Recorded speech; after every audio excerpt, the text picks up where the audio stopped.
welcome to Introduction to Semantics. I hope this is what you're here for. It's a structure of meaning in language. I use those two interchangeably.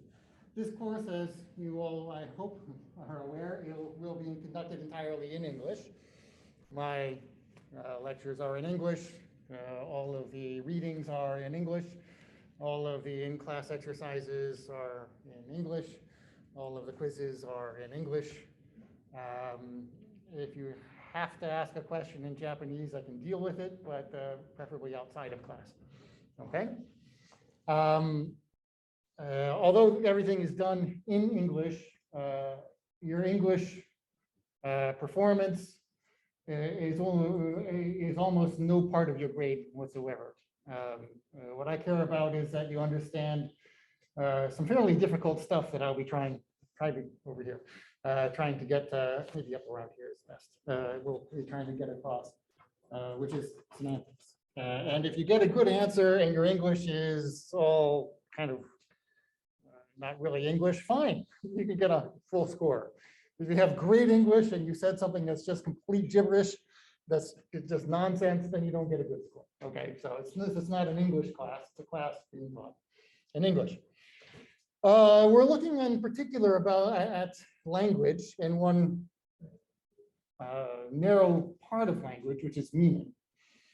Meaning is one of those things that is kind of hard to wrap your head around. I mean, everybody knows that sentences mean things and people mean things when they say things, but how do you turn that into a study? What do you study when you study meaning, right?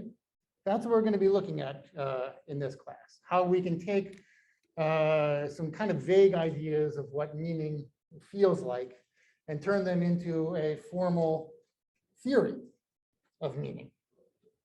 It's kind of like the difference in physics between understanding that there's gravity because you feel heavy, heavier today than I was last year, unfortunately, and having a theory of gravity that tells you that things are going to attract with a certain amount of force that depends on their mass and their separation and whatnot. One of them is an observation that everybody can have. The other is a very detailed, complicated theory that's trying to explain how the world works. And in linguistics, we're doing pretty much the same thing. We're trying to take something that everybody understands in one sense and trying to turn it into a theory that allows us to make predictions about what people should be able to do, explain why people can do the things they can do. And this class is the beginnings of that. I'm going to not hand out any pieces of paper except for the quiz in this class. We have 3 quizzes. We'll be getting to that. So everything is available online. The Canvas, whatever it's called, you know the Canvas system? Right. That has a link to my webpage. My webpage has everything that you need for the class. I don't really use the Canvas for anything much other than for communication with students. So if you have email, you want to ask a question, you can send email through that and I will get it. But everything you need is on my website, okay? In particular, the textbook. The textbook, Introduction to Semantics for Non-Native Speakers of English. That's available only on the website because it's my textbook. I wrote it. And I decided that I want to make it available for free to everybody. You can download it, you can copy it, you can give it away, you can do whatever you want with it that you can do. But we'll be using it in particular for this class. And so you should go there to get the textbook. Part of the reason I wrote the textbook is because I want something that's appropriate for people whose English might not be Native American or native English speaking level, okay? But who are perfectly capable of understanding something as complex as semantics. So the semantics is full normal semantics, and you're gonna find words in there that you've never heard before. And those are the words that are specific to semantics. But everything else I tried to make easy. Short sentences, simple vocabulary, ideas that are not going to be complicated for getting these semantics across, okay? I hope that makes it easier on you. It'll be around 10 pages of reading every week.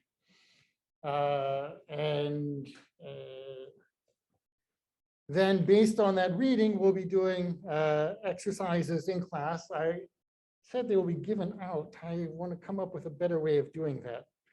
They're all available online, the exercises and the answers. And what I would like you to do for your sake is to do the exercises on your own in class, and only afterward look at the answers. We'll do questions and answers in class. If you have something that you didn't understand, I'll be happy to answer it.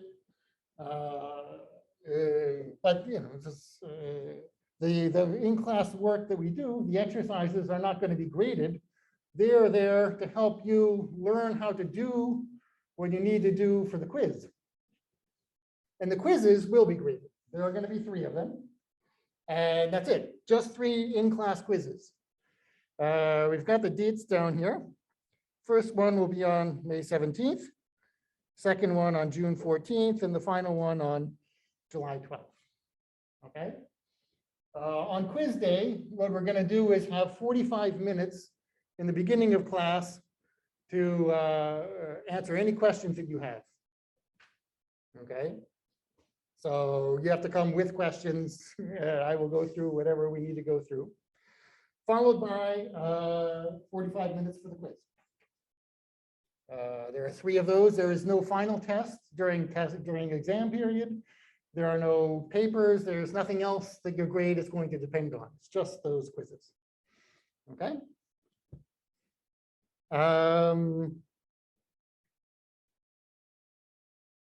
Okay, so let me stop that one. No, before I stop that. So any questions about the kind of the overall form of the class, what it is we're doing, what it is that you are expected to do?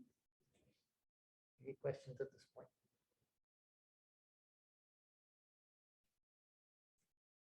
We're good so far? Okay, okay, so let's go on. Yes.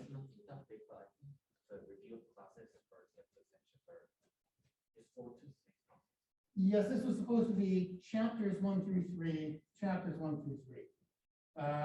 And this is supposed to be chapters 4 through 6. I changed this part and I didn't change that part. I'm sorry. So they're supposed to match up, and this is the right part. It'll be the review of what we've done for this. So this quiz only, well, of course, it is going to be on the first 3 chapters. This quiz is on the next 3. It doesn't involve so much from the first, unless it's stuff that also shows up in here. Some of that is there. Okay, sorry, that was my trying to reuse this and improve it, and I made a mistake. Okay, other questions? Okay, let me stop sharing this one and start sharing another.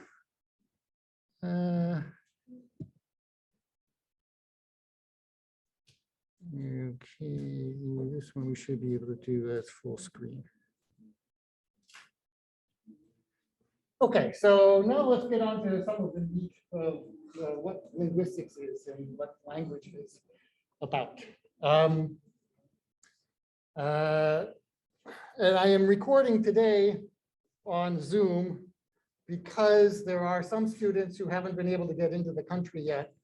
And I'm going to post this up on my website so that they can see this class. Otherwise, I will not typically be doing a Zoom class at all. This will be just a person-to-person class. So semantics is an area of linguistics. And so the first thing we have to ask is, well, what is linguistics? The root, lingua, is the same root that shows up in language. It's a study of language. But what kind of a study? I mean, you can study just about anything you want to, but from a lot of different perspectives and a lot of different ways. So I'm going to break linguistics down into 2 different broad categories of study. I'm not sure that everything can be fit into these 2, but it makes a division that's an important one for me. The first one is, how do individual people process language? Okay. If you're looking at language from that perspective, you're trying to figure out what's going on up here in your head. And there's a lot going on up there, and we don't really understand very much of it, right?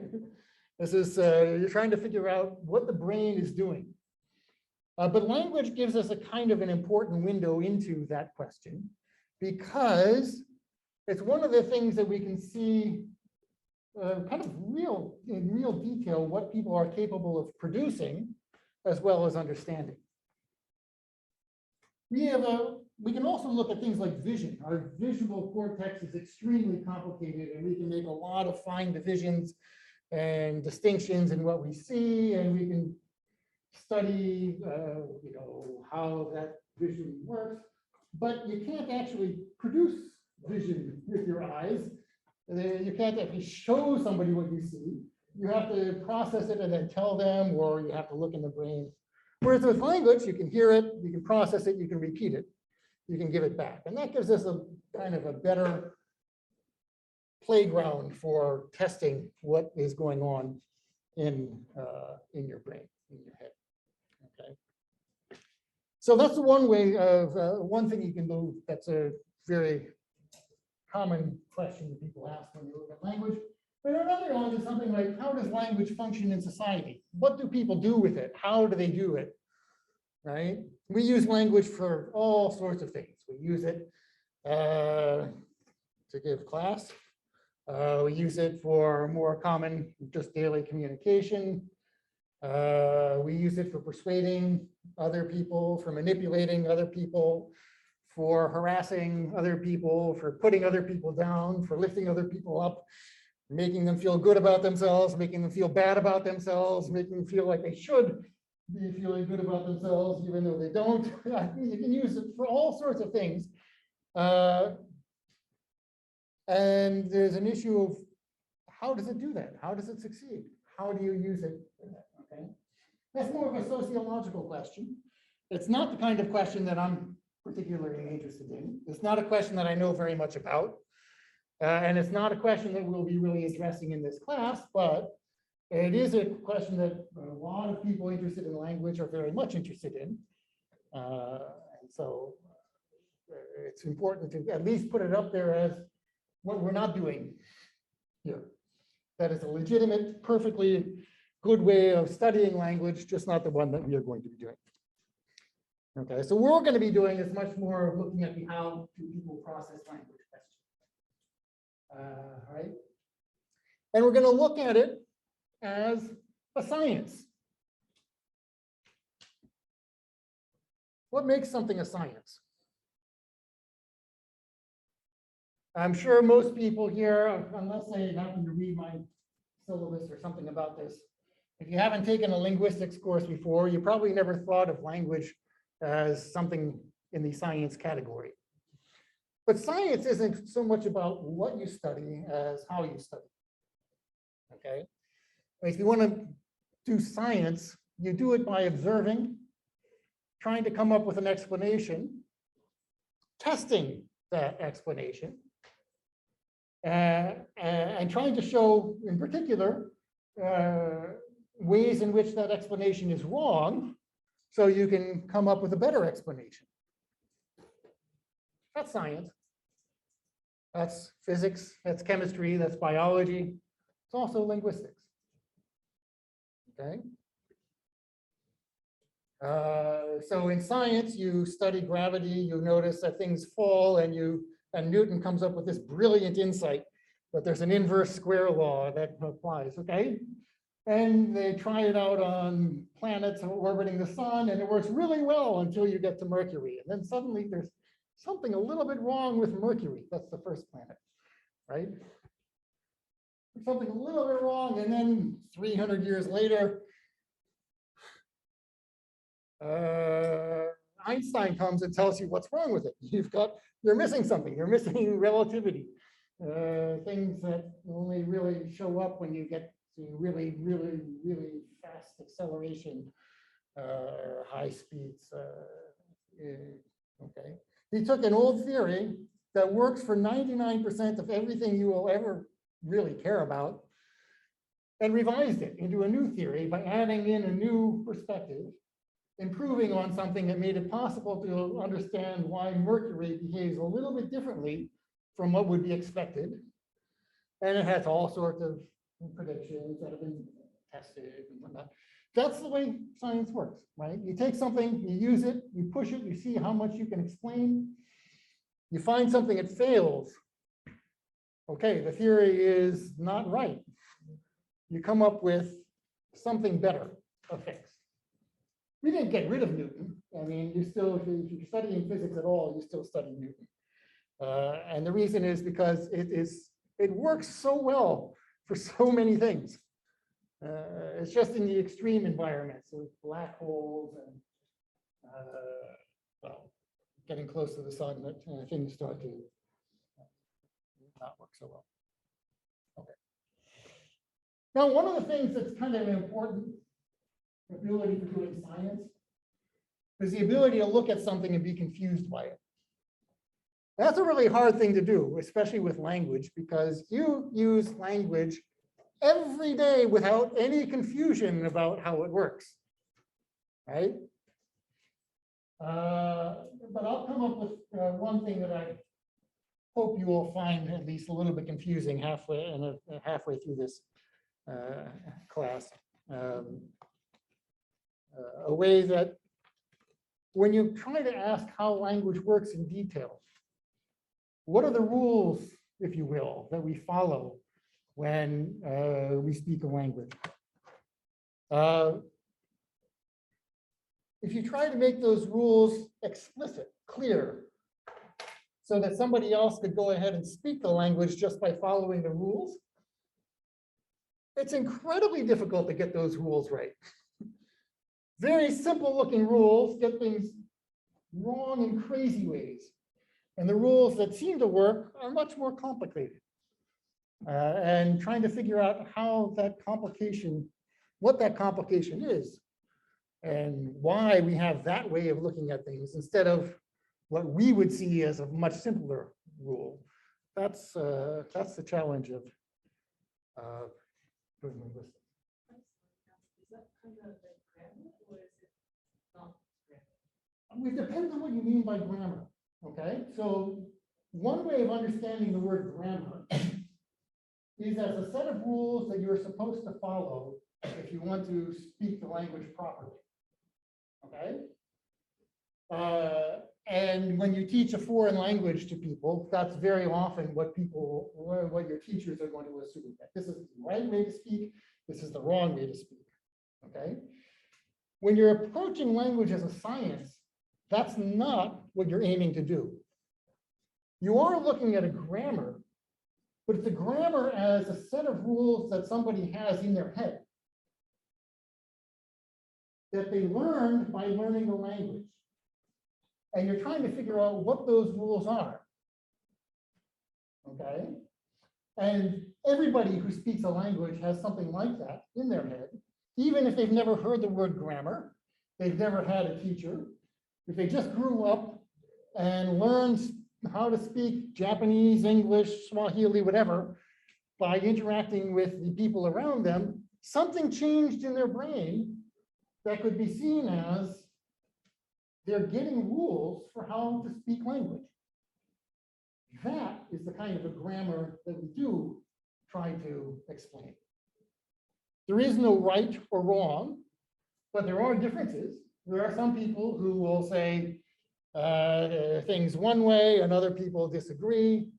You say tomato, I say tomato. You say potato, I say potato. Famous song, right? So is there a right or a wrong about the pronunciation? Well, if you live in Minnesota, you're going to say tomato. I'm not sure where you say tomato. Somewhere in England, probably, right? I'm sure I've heard British speakers saying it, but I don't know if there's a division inside of Britain. The question of which is right is a very boring question. It's a sociological question of who gets to decide these things. And that's who has power over other people. I don't care about who has power over other people. I care about what's going on in everybody's heads and what kinds of ways language is configured and stored and what kinds of rules people are following. And that is what I would call a grammar. But that is not what you would usually use the word grammar for in a more typical school setting. So the answer to your question is yes and no, depending on how you understand it. Okay?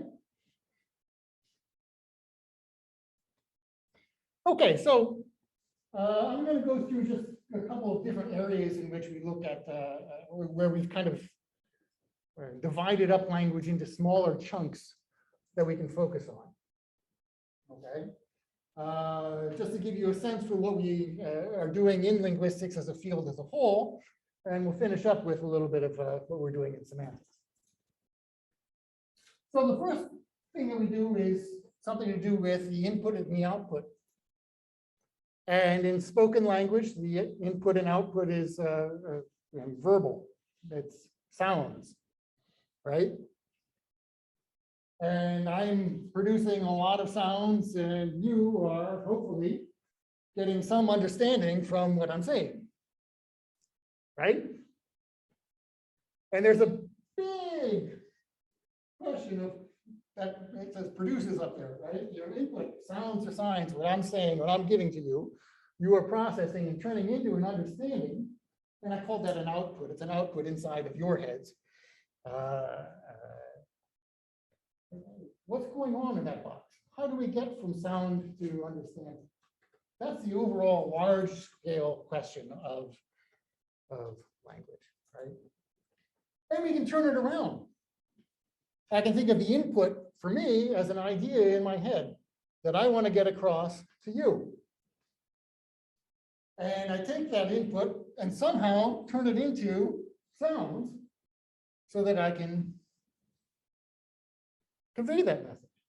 I put sounds or signs because sign language is language as much as spoken language.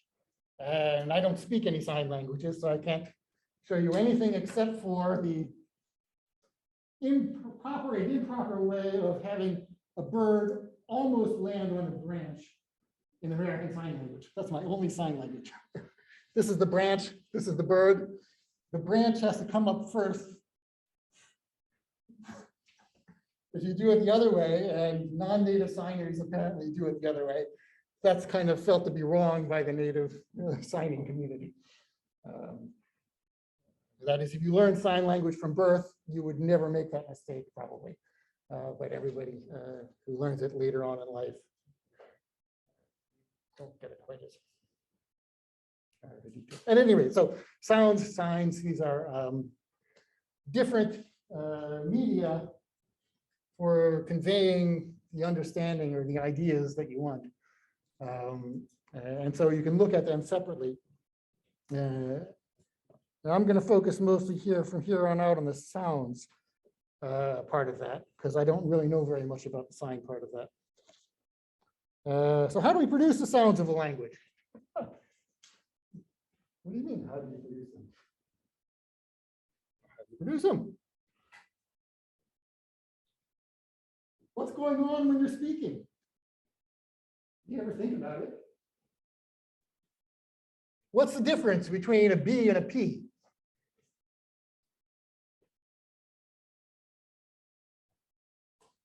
Well, I want everybody to put their hand here. And I want you to say, B. Now I want you to say, B. You notice the difference? When you make a B, you should feel a vibration here. When you make a P, you shouldn't feel any vibration. Now, if you say P, the P sound itself doesn't have the vibration, but the that comes afterwards, if you would. Okay. That's voicing. This is one of the many things that you manipulate in order to make different sounds. If anybody here speaks Korean, you will probably have a third sound in between a P and a B that sounds completely different from a P and completely different from a B. And I can never really tell that sound. It's somewhere in between the two. Something like that. I don't know.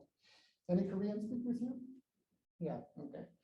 And you have another couple, I think, who are outside the country still. Hopefully be here next week. Okay. Another thing, what makes the difference between a P and a T?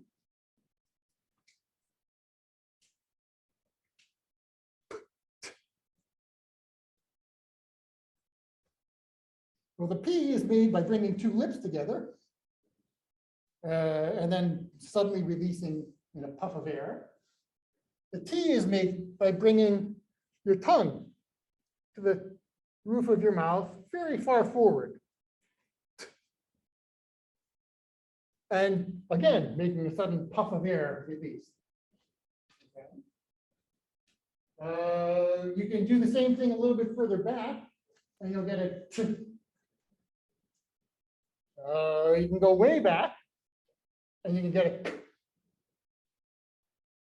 They're all kind of the same. They all close off the air and then let a big puff out, but at different points. The closure comes at different points in the mouth. This is what we call place of articulation, where it is that we make the sound in our mouth. Right? And we can measure all sorts of different properties of these sounds that we make as well. We can measure frequency. The frequency gives you basically your pitch. I don't have to change frequency, but it seems to be a very regular thing to change frequency. And if you don't change frequency, you sound kind of like a robot. Everybody can understand what you say, but it does not sound natural. Right? One frequency, fine. On top of the bass frequency, anybody who knows music probably knows something about harmonics. If you hold down a note and you play another note that's an octave lower, so boom, and you let it go, you hear it, this is on the piano, you hear the note still kind of resonating in the key that you've held down. You didn't actually play that key, you just held it down. But by holding it down, you allow it to vibrate freely. And by hitting something that's an octave below, that gives it a lot of energy to vibrate and you get something pretty loud. That's a harmonic. Basically, it's double the frequency. And when you have something double the frequency, it picks up extra energy. If you have something that's not quite an octave, you'll get some reverberation, but only a little bit. But in the sounds of language, we can look at them in like in a piano keyboard. How much of this sound comes from do? How much comes from re, from mi, fa, so? Where is the energy in the sound? And depending on where that energy is, we could get a, I, U, E, O, different sounds. Right? They all have the same kind of base frequency, whatever frequency is the base frequency of my voice.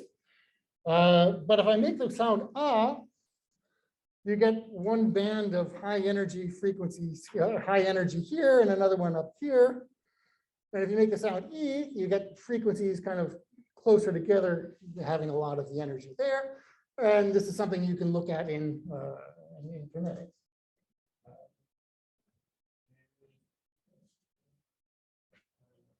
Shigeto Kawahara is doing phonetics in this institution. So anybody who is interested in that, I would strongly recommend looking at his stuff. So phonetics is largely about what the sounds are themselves, how we make them, and what properties they have once we have made them.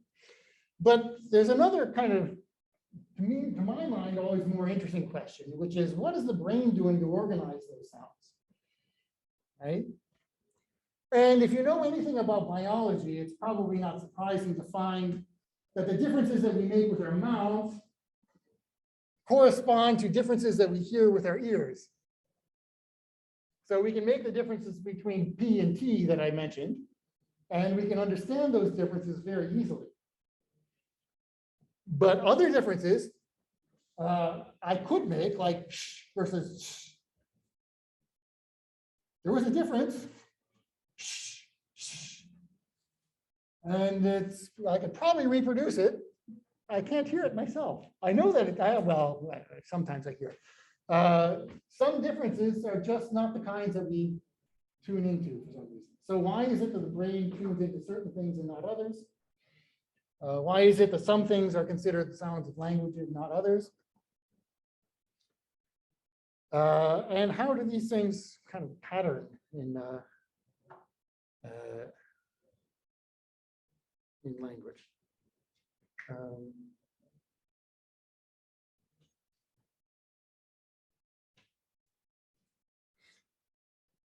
So one of the things that I find kind of interesting is in Japanese is the pronunciation of vowels.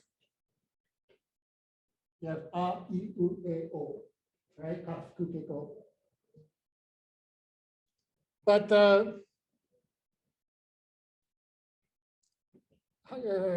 how many native speakers of Japanese are there in here? Okay, enough. Say akiko. Akiko. Okay. Akiko. If you're saying it the way most speakers, native speakers of Japanese say it, is you're going to feel a vibration. Nothing. Ko, you feel a vibration again. Akiko. Okay. And if you say akiko, you sound very foreign. Right? And akiko is a perfectly normal way of saying this in English because all vowels get that vibration in them. But in Japanese, if you put an E between two Ks, among other places, you don't hear it. You don't get that loudness that you get from a typical vowel. Same with atsuko. Atsuko. It's not atsuko. Atsuko sounds really funny even to me. Right? That's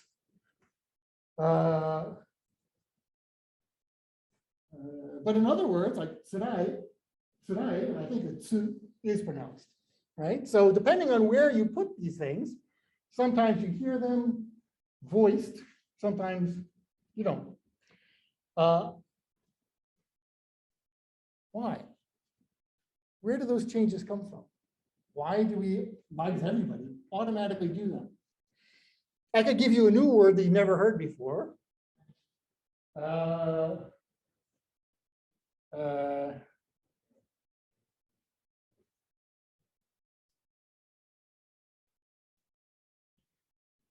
Pekikuran. Pekikuran. And if you say it, you're probably going to say pekikuran. You're not going to say pekikuran. You're not going to do a ki, you're going to do a ki. Right? Which means it isn't just something that you've memorized about the name Akiko. The name Akiko, sorry. When I'm speaking English, I can't switch into Japanese pronunciation easily. It's some kind of a rule that we've learned. It says when you've got this kind of an environment, make this kind of a change. Do things in this way. Okay? And so you can test by creating fake words, looking at real words, try to figure out what is that environment. Right? Where do you get rid of that voicing? That's one of the questions of phonology. We can also ask questions like, what is the smallest sound of a language? And smallest sound usually doesn't have much to do with the spelling. So if we look at the three things that I have up here, we have ka and we have I. Only one of those would likely be considered one of the smallest sounds of a language. And that would be the k Ha is the smallest thing you would ever write in Japanese, because you don't write with a K and an A, you write with a single hiragana or katakana, and it puts a vowel together with a consonant. But it's two different sounds that can be teased apart, the k and the ah. And if you change one of them, you end up with something completely different. If you change the I and the E, you get ki. If you change the k to a t, you get ta. Those are different things. And I is what we call a diphthong. Got two different sounds to put together. It's got an ah and an e. That just kind of go together really quickly. I, right? So you wouldn't want to say that I is by itself a basic sound, even though I, this is a word, is written with just one letter. The correspondence between letters and sounds is not really exact. So when you want to, if you're going to look at sounds, at phonology, you have to find a way of representing the smallest sounds of a language, the basic sounds of a language. And very often those are different from the things that you write in that language as the smallest signs. Okay. Now, moving on from phonology, the next kind of largest historical grouping was morphology. It's looking at the structures of words. Just as you can ask what's the smallest part of language, or the smallest sound of a language, you can also ask what's the smallest piece of language that has meaning. And the answer is not a word. It's something smaller than a word, something inside of a word. The word cranberry is a good, I like to use for illustrating this. It's a word, and it's got two pieces to it, cran and berry. Of those two, berry is also a word, but cran is not. Cran is what we call a morpheme. It's something that can be used to make a word. Until 30 years ago, the only word that was used in is cranberry. Now you also have, at least in the United States, a whole range of drinks that use cranberry that are called cran grape, cran strawberry, cran, I don't know what else. You've got a lot of different crans out there, but must have been a linguist who decided to take that and say, oh, I learned this in my classes. Morpheme that has only one use, and they're going to go ahead and make a new use out of it. Okay. When we put words together, sometimes you have two words like white and board, and we can put them together in two different ways. We could put them together as white board. And a white board is any board that's white. It could be a board made out of wood. It can be large, small, for any purpose. Or you can put it together into whiteboard. This is a white board because it is a board and it is white, but it's much more specific than that. This is a whiteboard. And the difference in pronunciation is systematic. Whiteboard is one word, accent on the first syllable. Whiteboard is two words, secondary accent on the first word, main accent on board, right? A whiteboard versus a whiteboard. Okay. And then we can ask other questions. This is a whiteboard. How does that relate to being white and to being board, a board? Is there a fixed connection that they have to have? Or is it somehow a looser connection? So it's a whiteboard only if it's really in a classroom and used for purposes of classroom. It's used for writing on, right? And that's not part of the word white. That's not part of the word board. So when we put these two words together into a new word, very often we seem to add other random little bits of meaning to the result.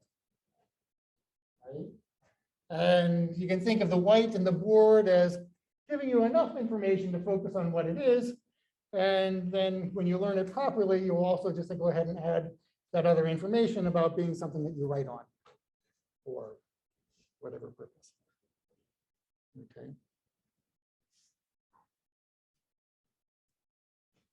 So this is a way in which the meanings of words are going to be very different from the kinds of meanings that we're going to look at in this class. The kinds of meanings we're going to look at in this class are much more well-behaved. It's when you put two words together, you don't get anything new suddenly just adding to them. You just take the meanings of those two words and you get a new meaning out of them and out of them by themselves.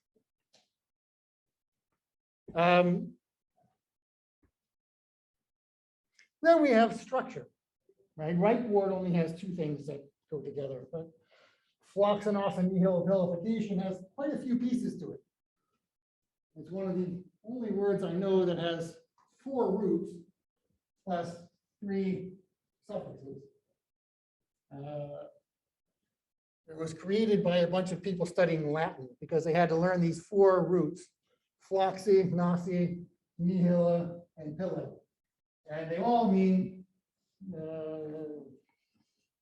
don't know, something worthless. Just put them all together and created a new word out of it. But it's something you can do with morphology. You can add, you can take a word that you already know, color, and you can add something, colorify. I don't know if I've ever heard the word colorify, but I can understand what it would be to take something and make it colored. You could colorify a black and white film. And its colorification could be done very well or very poorly. Then you can add its colorificational properties are such and such and such and such. You can add an AL at the end. You can add more and more and make bigger and bigger and bigger and bigger words. And there doesn't seem to be a real end to that process. And these are places with the frication in particular, where there is a very clear thing that this piece of word is doing, right? So if you add 5, this has colorify, right? It's taking color first as a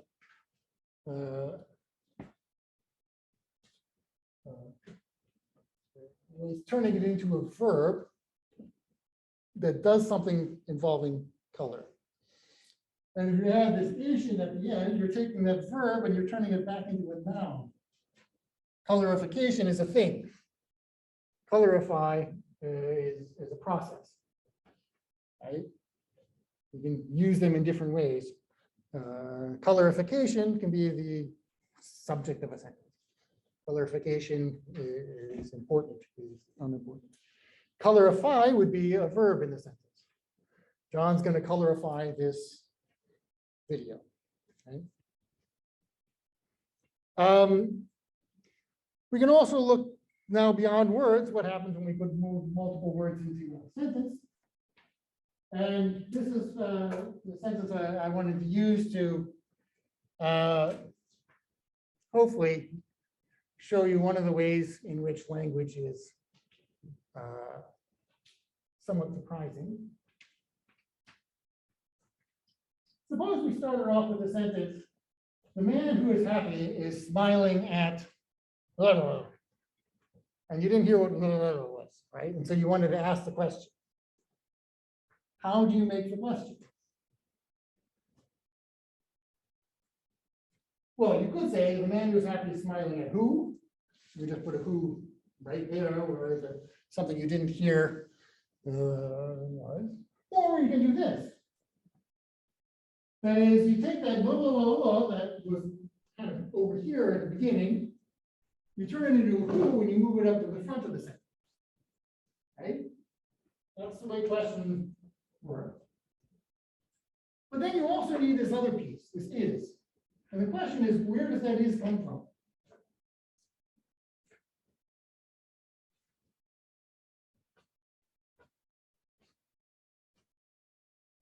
So one way you could think of doing this that works terribly, it's wrong, would be you just look for the first is in the sentence and move it to the front. You took the who, you move it to the front. You take the first is in the sentence and you move it to the front. That would be a very simple thing to do. But people can't understand it if you try that. If you did that, you would be moving this is. And this one would be staying here. Because the underlying sentence was, the man who is happy is smiling at blah, blah, blah. And this one's first. If you move that one to the front, you get who is the man who happy is smiling at. Which is ununderstandable. It's not English. It's not anybody's English. It's not that I speak a very particularly, narrow dialect of English. It's nobody speaks this that as English. That is not the rule that people are following when they're trying to create a question. The who moves to the front, okay, but this other little piece has to come from here. And to understand why it comes from there, you have to understand more about the structure of this sentence. It's a sentence that has a subject piece. The subject is here, the man who is happy. And that somehow acts as one chunk. And the is you want is the is that comes after that chunk and before the verb. Or the verb, yes. Right. So this is one of the properties, when you start to ask the right question, you can very easily become confused, perplexed, puzzled. Because the right question is not, how do I say this? The right question is, why do I say it this way? What are the rules that I'm following? And if I make those rules really precise, really clear, and apply them in another sentence, will I make a good sentence in that case too? Right? That's what it means to take a scientific approach to language. We can also look at how sentences interact with one another.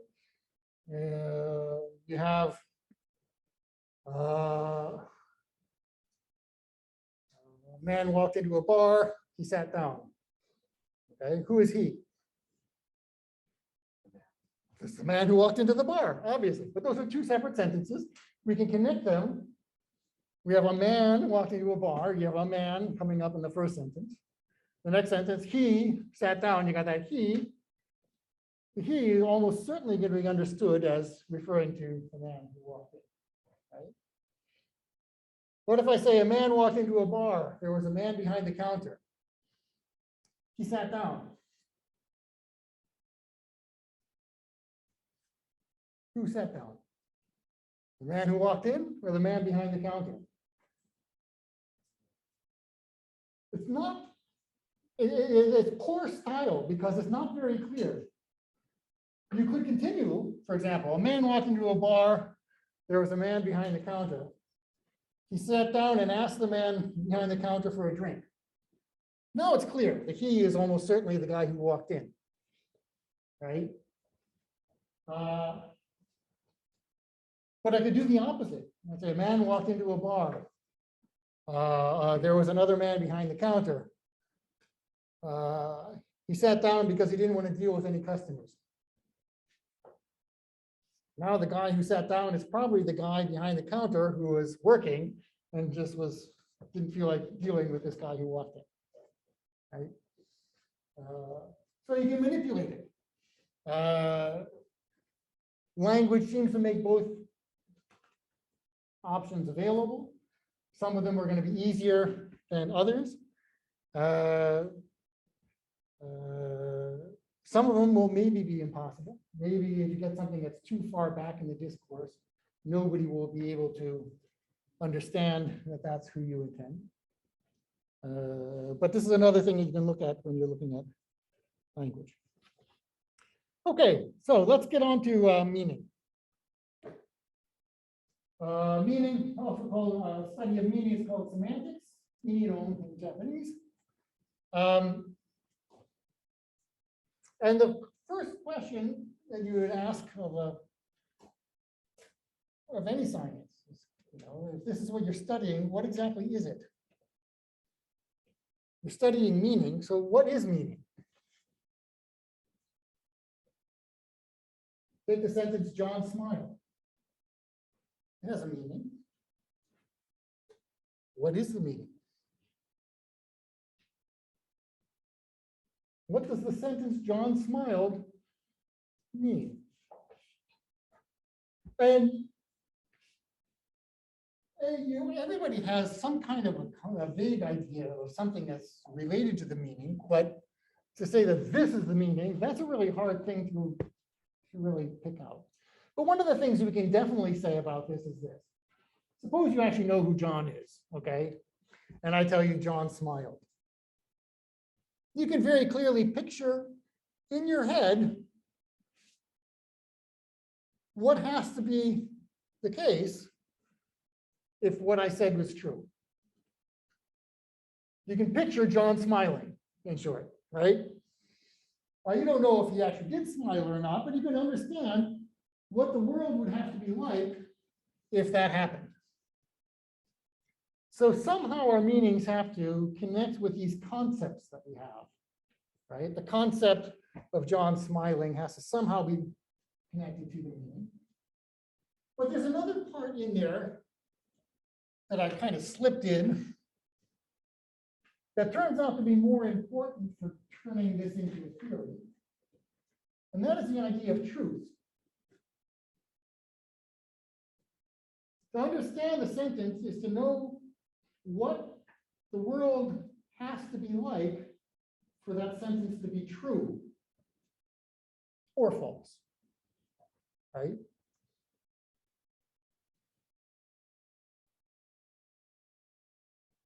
And truth is going to be one of the kind of hard things to wrap your brain around as part of meaning, but it's a very important part of meaning. Concepts are much more intuitive. It feels much more like meaning has something to do with concepts that you create in your head that go together with words and sentences. But concepts turn out to be kind of hard to deal with in a way that truth is very easy to deal with. And then the question is going to be, how can you come up with a theory of meaning that will properly combine the two, the concepts and the truth kinds of aspects?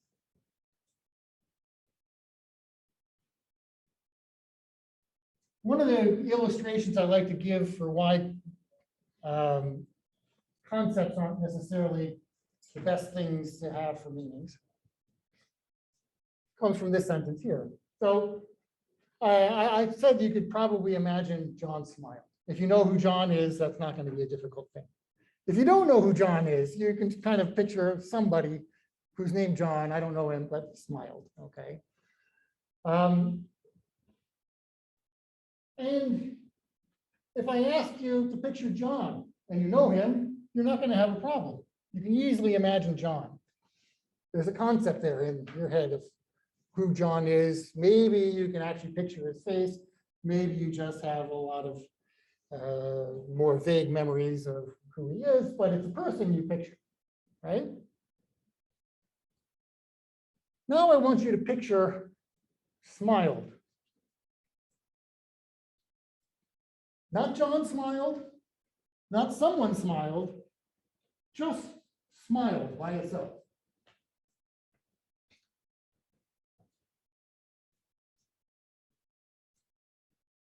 Anybody?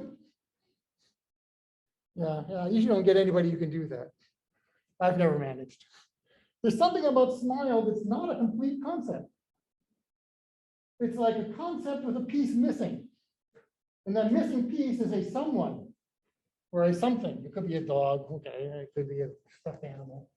But smile by itself does not give us a concept. It gives us a piece of a concept. It's like giving us, half of a puzzle. There's a big piece missing, which is the other half. You gotta find and put in there. And the half of a puzzle by itself doesn't count as a full concept for some reason. The piece that goes in there would be John. John, you can have a concept associated with John very easily. But a concept associated with smile is something missing, something not right. Okay. And so this is one of the questions that we're going to be focusing on, and it's going to take us a long time to get to a very clear picture on it. What is it that smile is giving us? And how does it give us a concept for the whole, John smiled, even when it itself doesn't give us a concept of its own? The other thing that this can be used to illustrate is that the combination is more than just putting two things together. The sentence John smiled is not the same as the list of John smiled. That's just a list. Doesn't tell you anything about the way the world is, it's just a list. But the sentence is doing a lot more than just listing two things. They go together, but they go together in a very particular way. You can think of smiled as an incomplete concept, and John fills it in and turns it into a complete concept. That's not just listing two things. It's doing something much more complicated than listing two things. And so we're going to be looking at the tools that we need to be able to create those more complicated things that John smiled out of the parts. Other things that we look at in linguistics and meaning involve different kinds of ways that words relate to each other. We have things like tall and short.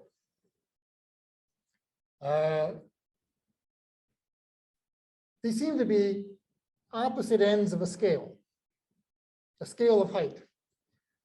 And you can have somebody very tall, kind of short, very short, right? Not everything goes like that. You can have a door that can be open, that can be closed. But if it's open, it's open.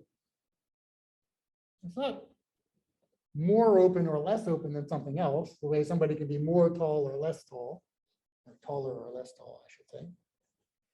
Right? We have good, better, best kinds of examples.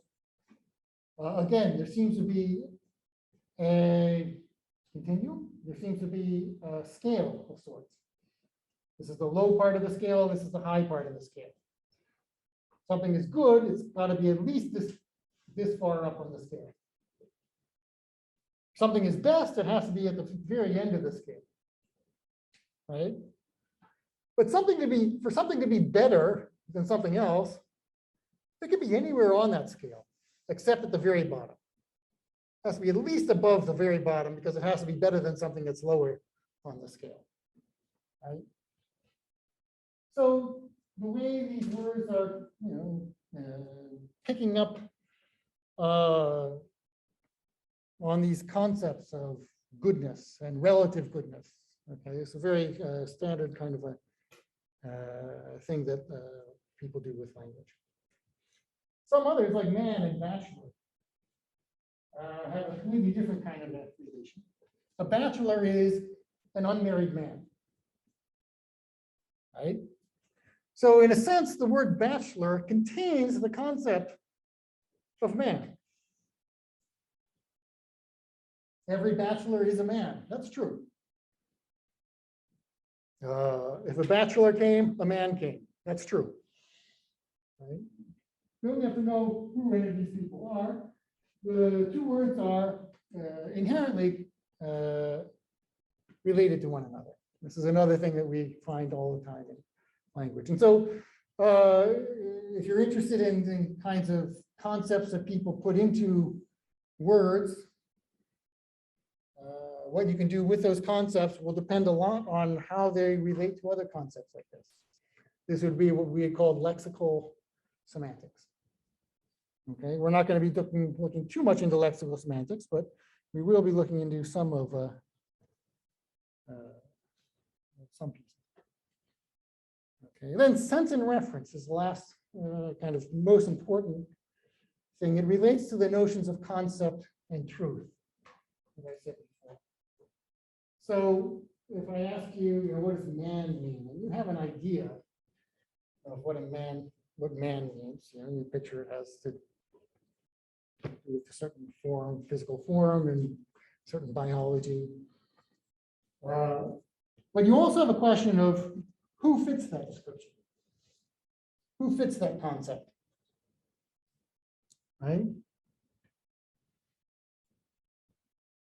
That who would be something in the world. It would be people in this, depending on whether you mean general man as mankind, that would be everybody in this class, or man as opposed to woman, which would be all the male members in this class, and many, many, many more. This is a very important distinction that we are going to make a lot of use of in the class. The sense is close to a concept. You think of it as a path that you could take to get to a particular object. And the reference would be the object. Okay. And sometimes you can have one object, like me, that can be gotten to by a lot of different senses.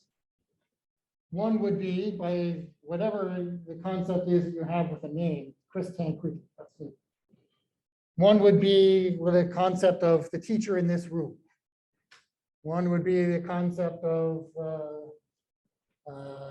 the only semanticist in Gengo Bunka Kinkyujo at Keio University.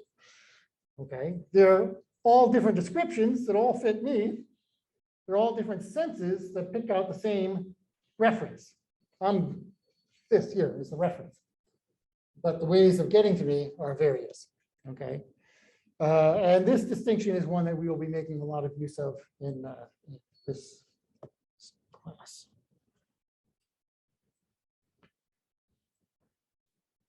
I guess the last, I think this is the last, no, second to last. Thing that we look at when we're trying to figure out how language works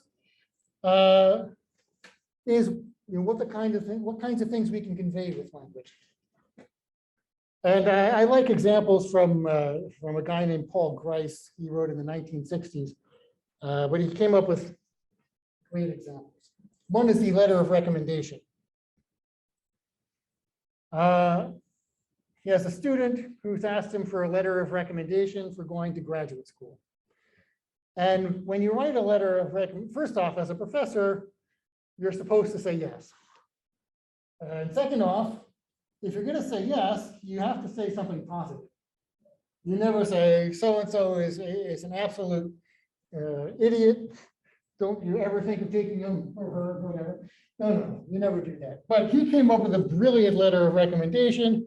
It was this: to whom it may concern, Mr. X is always very punctual and has impeccable handwriting. Yours sincerely, and he signs his name. Right? And if you've got that as a letter of recommendation for somebody who wants to go to graduate school, you would immediately know not to take the person, right? Nobody has any question about that. It's, of course, unless it's a graduate school in punctuality and penmanship, but I don't think there is such a graduate school, right? He said nothing negative. Being punctual is generally a positive quality. Having very clear handwriting is generally a positive quality, right?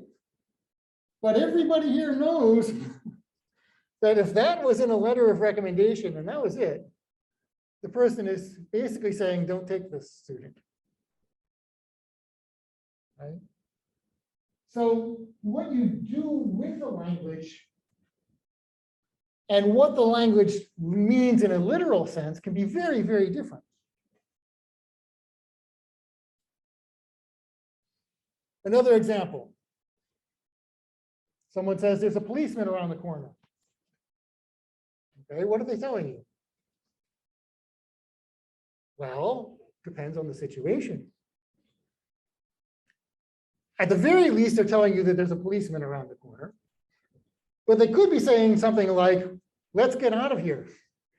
If you're in the middle of stealing diamonds from a jewelry store, having a policeman around the corner is not a good thing, right? It's a sign of danger. And saying it is alerting somebody to danger. On the other hand, if you are in need of directions and you don't know who to ask, and somebody says, oh, there's a policeman around the corner, it's probably a suggestion that you go to that person to get the directions that you need, right? The sentence by itself can convey a literal meaning, but it can also be used to do a lot more beyond just that literal meaning, depending on the interests of the people who are discussing something. Okay. And so the question arises, how do we get that extra piece of meaning out of this sentence? It doesn't come from the word the, or policeman, or is, or around, corner. It doesn't come from those individual words. It's coming from something else. It's coming somehow from our understanding each other, our goals, what kinds of things we would be likely interested in, what the best way is to achieve those goals, and how we can fit that in together with this kind of a sentence that was uttered without telling you explicitly how to use it. So that would be an area of pragmatics. And we'll be having to deal with pragmatics because sometimes it's hard to tell where the difference is between pragmatics and literal semantic meaning. Another area people look at, neurolinguistics. And I said at the beginning that when we're looking at language from this kind of scientific perspective, we're trying to figure out how it works, which is trying to figure out how the brain processes language, what it's doing, right? Neurolinguistics tries to look actually directly at the brain. You take functional MRI scans when people are repeating a word or when they hear something, to try to figure out how things are organized in the brain. Where do we process the sounds of language? Where do we process other sounds? Where do we process words? Where do we process sentences? What about meaning? How do we connect meaning with structure? Are these different parts of the brain? Seems that some of them are. We can also look at patients. This is who have had some kind of brain damage. You find all sorts of really strange properties in patients with brain damage. I remember a neurologist wrote a book. The title was very telling. The Man Who Mistook His Wife for a Hat. He was walking out the door, he needed his hat, so he went and he grabbed his wife.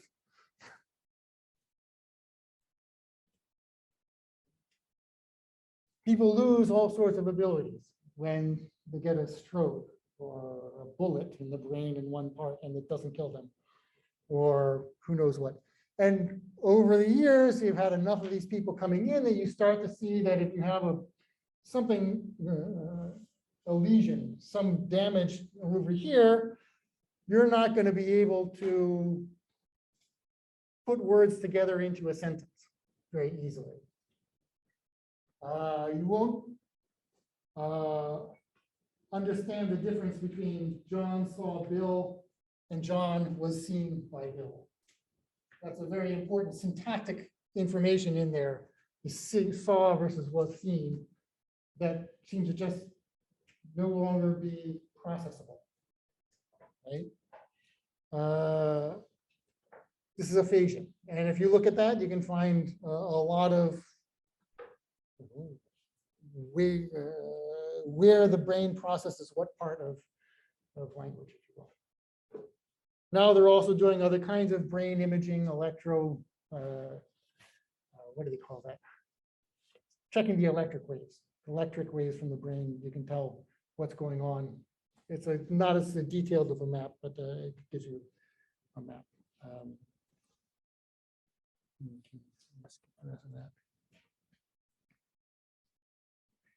Okay. Then the part of how language functions in society, I'm going to skip because we don't have a lot of time and we're not going to be doing that in this class. But these are some of the ways that it can be used. I guess I will go over one, this concept of a dog whistle. How many people here know what a dog whistle is in some context, in some way? Right? You've got this whistle, it's a literal whistle. And the pitch is really, really high. So high that most people can't hear it, but dogs can, right? In a linguistic context, a dog whistle is a little bit different, but it's the same idea. It's a signal that some people can hear and other people can't. In American politics, one of the terms that I guess maybe by now everybody sees through it, but that's used as a dog whistle is inner city youth. Who are inner city youth? Well, you've got a city, you've got kind of the outskirts of the city, you've got the central core inner city. So the people who live there, right? That is right in the sense that, of course, that's what everybody will think. You're just talking about whoever it is who's living in the middle of a city. But what they use it for is to talk about a particular racial group, usually Blacks, maybe Latinos, and poorer people at the same time. And they use it as a way of signaling, actually, usually in this case, of looking down on these people. But signaling to people, like-minded people, that we're the same. We all see these people as undesirables or something, right? But the word itself doesn't say that to everybody, right? To me, there's nothing undesirable about being an inner city youth. There's nothing undesirable about being a particular race, being rich or poor, and it's certainly not a reason to look down on anybody. But this is a way of kind of speaking to people who share a mindset without letting other people know about it. This is something that at least somebody here in Japan has been doing a fair amount of work on, and so I thought I would mention it. It's in the pragmatics area, but also one of the ways that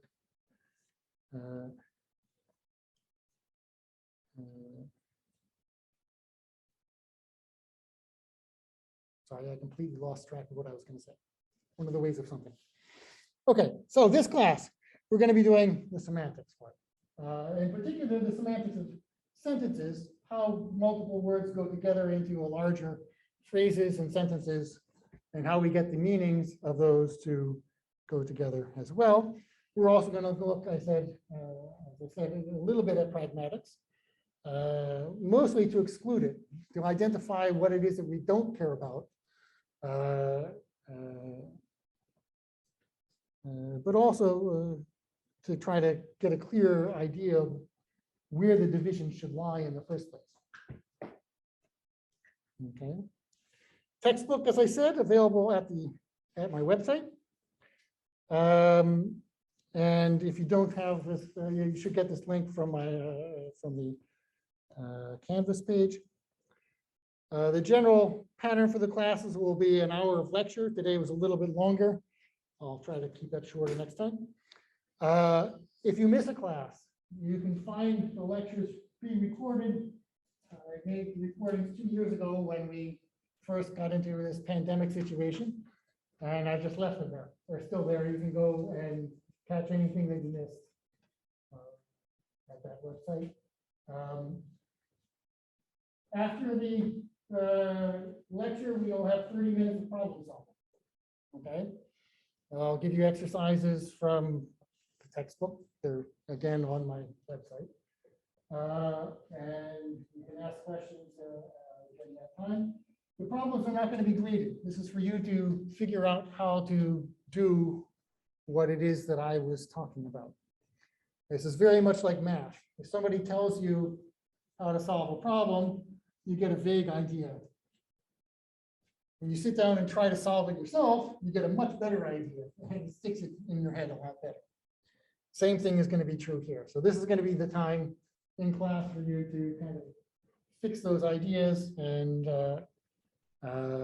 ask any questions about them that you might have. The quizzes will be graded. 3 quizzes are going to be on May 17th, June 14th, July 12th.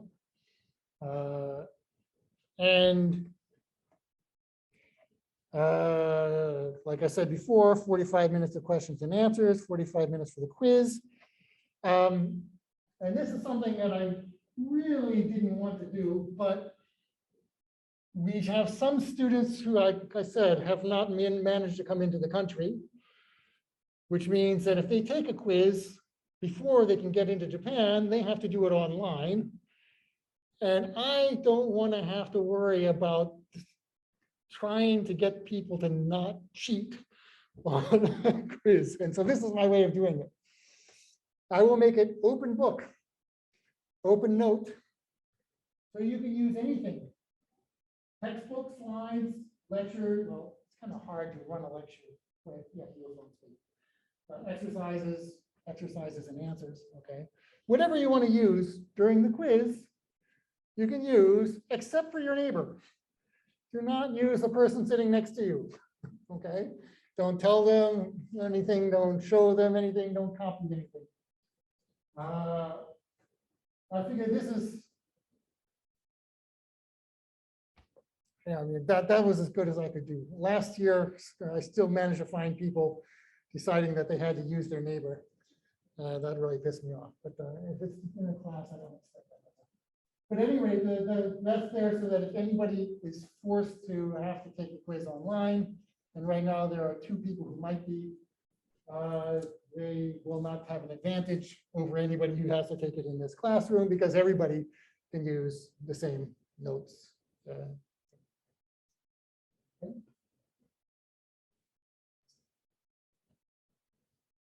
Warning! Semantics is hard. It's hard in the way math is hard. If you don't think math is hard, okay. You won't think semantics is particularly hard either. But it's the same kind of challenge. We're trying to formalize something. We're trying to come up with very strict rules for processing things. And that means you have to learn how to apply a rule precisely. If you add 2 plus 2, you don't get somewhere around 5. You have to get 4, right? And it's the same thing with the semantics. If you take this function and you apply it to this argument, you have to get this exact formula. Not something kind of like it. It's got to be exactly this. Okay. And that's something that some people find very challenging. Very often people who are interested in language and people who are interested in math are different groups. They only partially overlap, right? But semantics is a place where you look, where that overlap is really clear. So we're going to be formalizing things. We're going to turn them into equations, if you will. And that'll become more important as we go along. the first 3 classes, we're going to focus more on conceptual things, but after that, we're going to try to turn those conceptual things into clearer, more precise formal analysis.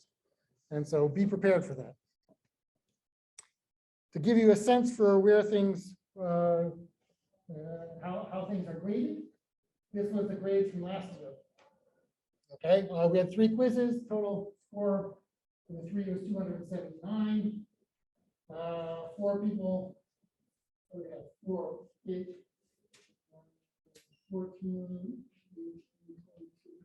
25 people, 4 got an S, 4 got an A. That was low. Usually it's 6 would get an A. 6 got a B, 4 got a C, and 4 got a D. And these are the scores and you'll notice that this is not at all on a strict 90, 80, 70, 60 score. Right? The C range went all the way down to 23%. Okay. And the reason is because semantics is hard. Okay. And I don't want to fail people. Right? But 6% was just a little bit too low. That was roughly, you got your name right, okay, and maybe one other thing. And then this is the first time I've had this, and I hope it'll be the last.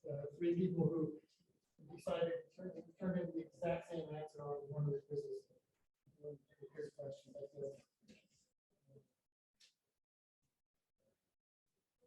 And I really need help like you with a piece of paper.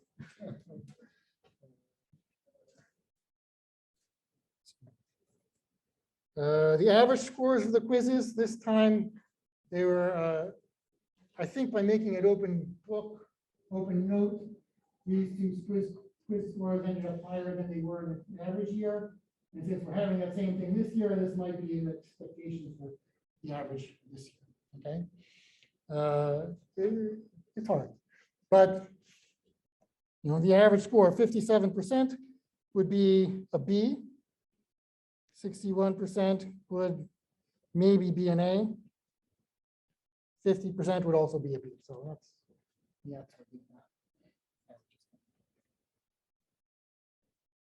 Okay. That's what we have for the class. What do we have? I understand that all the grades are based on these quizzes, but is there like graded assignments? There are no graded assignments. So all the work that you do is problem solving.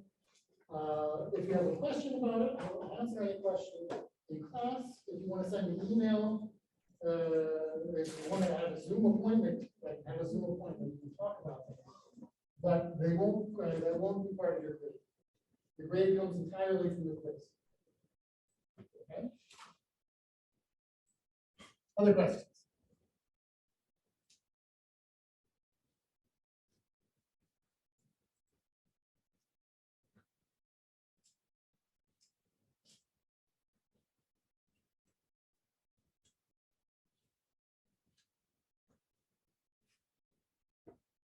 Okay, I guess we can stop early then. Next week, please do the reading before class. It should be about 10 pages, chapter 1. Read the whole chapter. Come prepared to do the exercises in class. We'll do the exercises in the last half hour of class. Okay. Also, it looks like everybody has an electronic device of some sort. Is there anybody who does not have a connection to the internet, that can't get things that they need during class? Okay, then I will count on you being able to download the exercises and use the downloaded exercises in class starting next week. Okay? Okay, see you then. Yes. Yes. Mhm.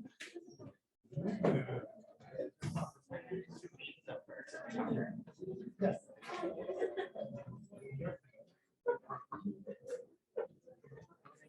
You too, thanks.